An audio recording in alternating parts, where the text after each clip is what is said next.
For most of human history, the single most dangerous thing in a woman's life wasn't war, or childbirth, or plague. It was her makeup drawer. We treat beauty like it's harmless.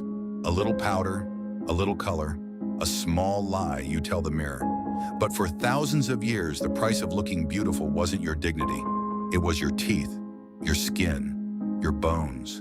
These are the 8 deadliest beauty trends in history, and they get worse as we go. Number 8, Renaissance Italy. You want the wide, dark, dreamy eyes of a painting, so you reach for a bottle of drops made from a plant.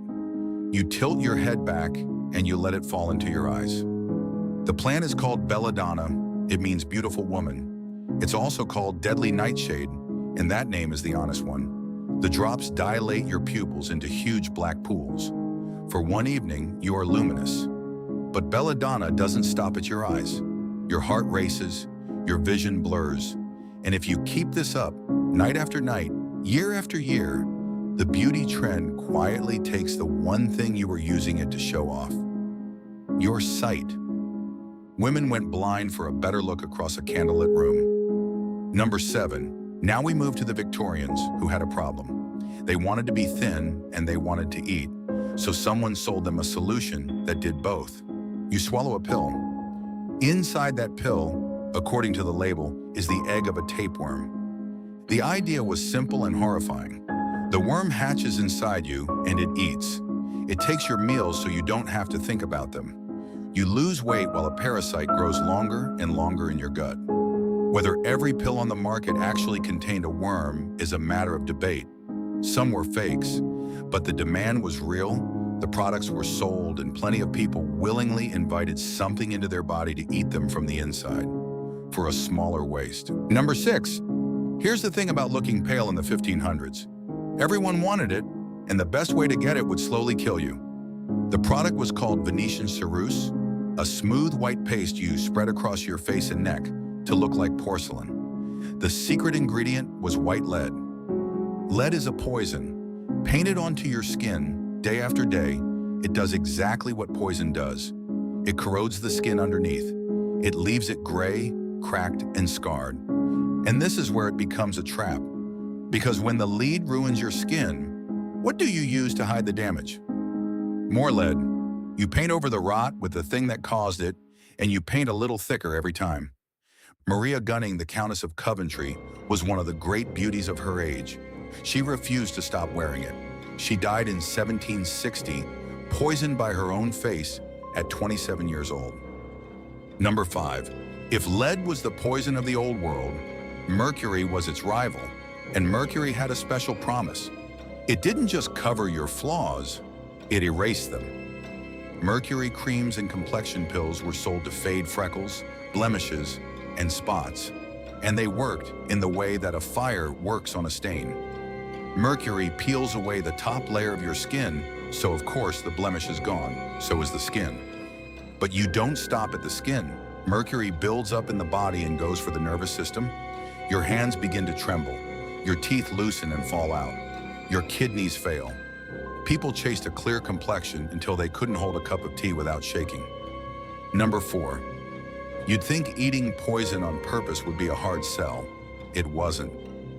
In the 1800s, the fashionable look was pale, delicate, almost sickly, translucent skin, like you were too refined for this world.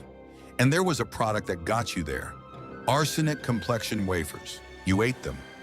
Little wafers of arsenic sold in respectable magazines, promising to clear your skin and give you that ethereal glow. And they did give you a glow, because low-dose arsenic poisoning makes the skin pale and the eyes bright before it makes you dead. Here's the thing, arsenic was already everywhere in that era. It was in the green dye of fashionable dresses. It was in the wallpaper of fashionable homes.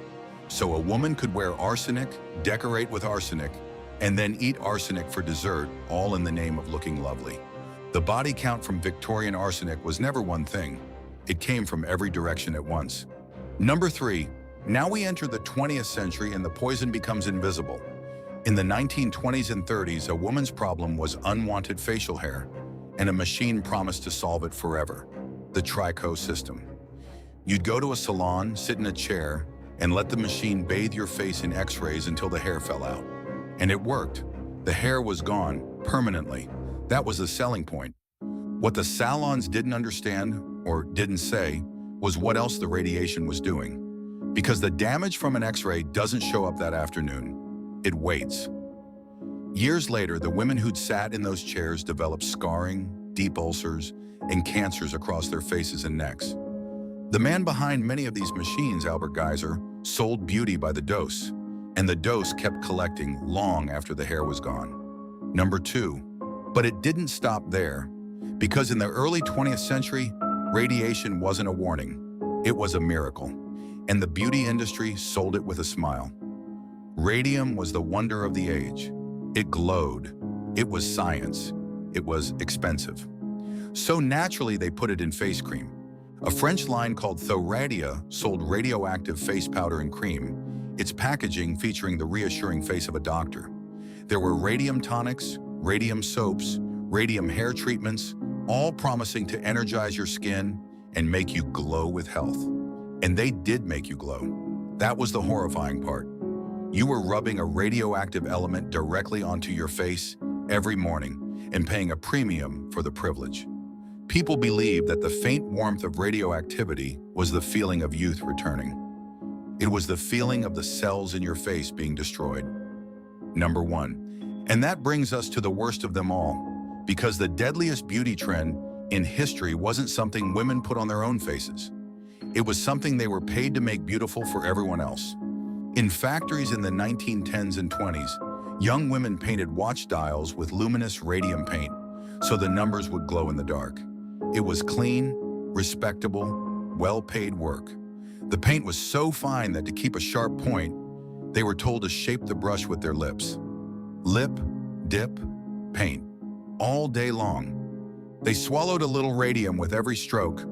The radium went into their bones, mistaking itself for calcium, and it began to eat them from the inside. Their teeth fell out.